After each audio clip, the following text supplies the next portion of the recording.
So Ireland has itself a new leader, Simon Harris, our youngest leader ever. But what do we know about this wunderkind, this prodigy? Well, his political career started when he went to work for Francis Fitzgerald, a powerful political figure here, as a tea boy or some such.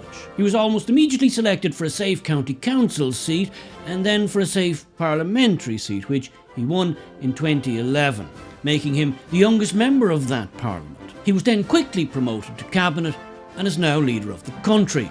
A meteoric rise to the top by anyone's standards, I think you'll agree. Now, I've heard some naysayers and begrudgers asserting that his whole political career and meteoric rise to the top was only due to his close, powerful political connections. That, I believe, is absolute nonsense and absurd in the extreme. And let me tell you why. You see, I believe his meteoric rise to success in Irish politics was due to something else entirely. Something that everybody else seems to have missed. Yes, I think it was his natural ability to make an exceptional cup of tea which marked him out as a future parliamentarian, possible cabinet minister, and even, dare I say it, leader of the country. You see, many people don't fully realise that the ability to make a really good cup of tea here in Ireland is held in the highest possible regard. The ability to do this, should one possess it, immediately puts one on a par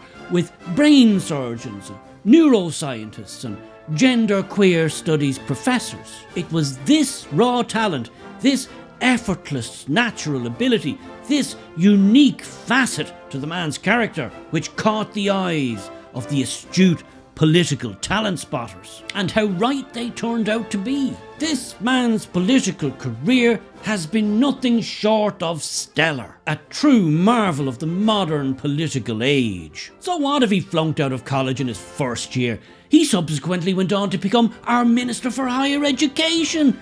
Take that, Professor Dickhead. And so what if, as Minister for Health, he said there were 18 other COVID variants before we got to COVID-19? It's quite obvious to me and any other sane, rational person, the man was just having a laugh. The fact that it was said in a serious interview and in a serious manner only goes to prove, in my view, how masterful a comedian the man truly is. And so what if his performance as health minister was so abysmally bad it caused the complete collapse of the last government? I mean, who among us, hand on heart, hasn't collapsed a government at least once? I know I have. No better man could we have in charge right at this moment.